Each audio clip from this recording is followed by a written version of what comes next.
don't have control of your marketplace. You don't get to choose which customers are going to buy from you. You don't even get to choose what your competitors are going to do, let alone what the broader economic framework within which everyone's operating is going to do. You don't get control of that. What you do get to control is how your company shows up in that marketplace, how you present yourself to the market, and how you put yourself across in a way that attracts or gives you the best possible chance of attracting the kind of customers that matter to you. So there is a lever in there that's under your control. Everything you sell, whether you're a service business or a product business, has one of two things. It has utility and it has significance. Utility is that it does what it's supposed to do.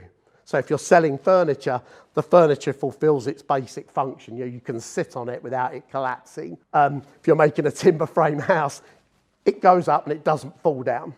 It holds together. You get that? So that's utility. Now, trouble is, if we're all just competing on utility, what dominates the market? Price. Well, if everyone does the same thing, I'll just go to the cheapest person. So where we have control here is what we dictate is significance. So what is it about our product that makes it significantly different, or our service that makes it significantly different, that it will have a stronger position in our chosen marketplace, and it will give us a better chance of attracting the kind of customers we want to work with? So it's what's the significance of what we do? And this is often referred to as the unique selling proposition. You've heard that term. And the problem with the unique selling proposition is most people are really bad at defining it. So when I worked at Tesco's many years ago, my boss, the audit director, asked me, he was preparing a report for the board about the annual report and accounts of the 4 big supermarket retailers. And because I'm a bit of a numbnuts with numbers, he gave me the words to do. He said, right, Dave, so I want you to look at the words. What are these companies saying about to their shareholders, saying about themselves? And I always remember the exact words. I took my presentation back to him and I went, well, they all say they've got the best people in the industry, so at least 3 of them are lying. Because this is what we do. We go to generalisations when we're trying to work out. So most small companies, I've never had a small company I've gone to see yet and they've said, do you know what we're really shit at, Dave? Customer service. Everyone thinks they're brilliant at customer service.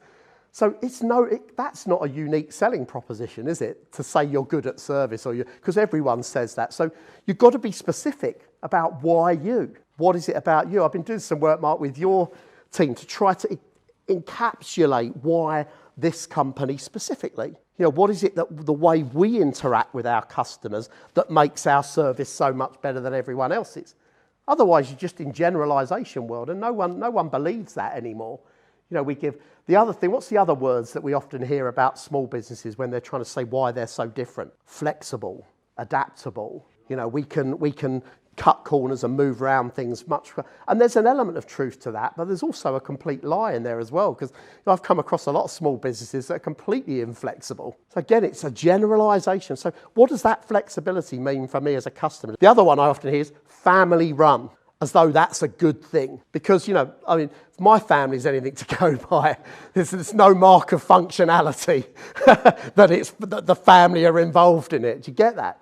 So family run, so what? Because family run might mean, hey, we get really personal service and everyone's friendly and everyone wants to. It might equally mean it's shambolic. You get to choose who you target and you get to choose what you target them with. So there is some level of control, of influence in the market.